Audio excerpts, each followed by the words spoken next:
Hello and welcome to this week's episode of Living Safe and Empowered. I'm Brett Lechtenberg and I am the anti-bullying expert who will help you get rid of your bullying problems in 3 days or less. This week I want to talk about a story that was in the news about a young man, 12-year-old boy at Liberty School in Missouri. And he was attacked by a bully. His name was Blake Kitchen. 12-year-old boy, he's like 75 pounds. He was attacked by a bully in the lunchroom at a breakfast, like 7:30 in the morning. And the bully proceeded to bash his head against the table and break several of his bones and hurt him severely, put him in the hospital for 5 days. Now, according to the accounts, as soon as this happened, the lunchroom attendant noticed this happened. She ran out to go find security and didn't do anything to help the boy at the time. And the other kids didn't do anything to help the boy at the time except try and go find his brother. Now, kids will be kids. Obviously, what were they going to do? They're not trained for that. They haven't been. They're not in a position to do much about that, especially as it gets a larger, aggressive attacker. So I can understand that. However, a lunchroom attendant who leaves the room when she sees an assault, come on, she should have done something, right? Why aren't we training our staff at schools to be able to handle a situation like that? It doesn't take a tremendous amount of time. And it doesn't take a tremendous amount of money, right, compared to what's potentially going to happen, because this bully had been reported to the school several times. And in fact, the week prior, a registered letter had been sent to the superintendent of the school because the school hadn't done anything about previous reports. Oh my goodness. Talk about a bunch of incompetent people. The parents of Blake honestly should have taken more action a little faster. You were doing a great job. Got the ball down to the 20. Got to push it over the end zone line. You got to keep talking. This is a message for all parents. You've got to keep talking, going, doing what you need to do until someone takes you seriously, because fast action is the only good action in this situation. It keeps bad things from happening, or at least lowers the potential for bad things to happen. All right, so for any parents watching this, if you've got a bully situation, don't forget the top two rules, right, when dealing with a bully.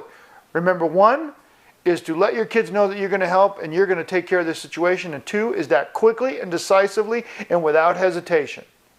If you don't do that, something bad could happen to like this poor young man in Missouri.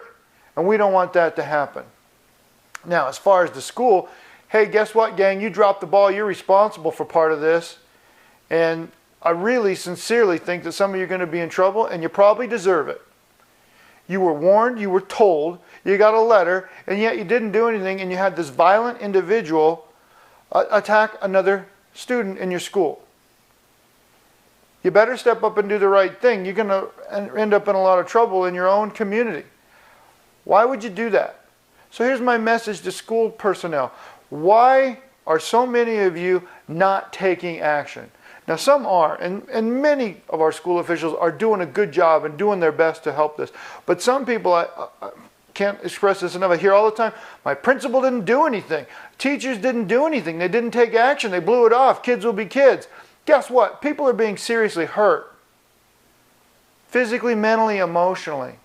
And guess what? These kind of incidents are not going to go away. When bullies realize that they're not going to get in trouble, that nothing serious is going to happen, then guess what? They're going to step it up. Let's get a little bit stronger. Let's be a whole lot more aggressive on taking care of this situation. What are you so afraid of? You're afraid that you might get a talking to principal? You're afraid the teachers, you don't want to lose your job? Guess what? Your job is twofold. Educate our children, and two, keep them safe when they're in your care. Drop the ball on this one. You got to step up. Can't be so cowardly. Start taking action. Those of you who are taking action, keep doing it. Fight the good fight. Those of you who aren't, take a look in the mirror and see what is in there. If you're not proud of what you see, then you darn well need to do something about it. Don't let kids be at risk when they're under your watch. That's what I've got to say for this week. It's time to step up and make a difference.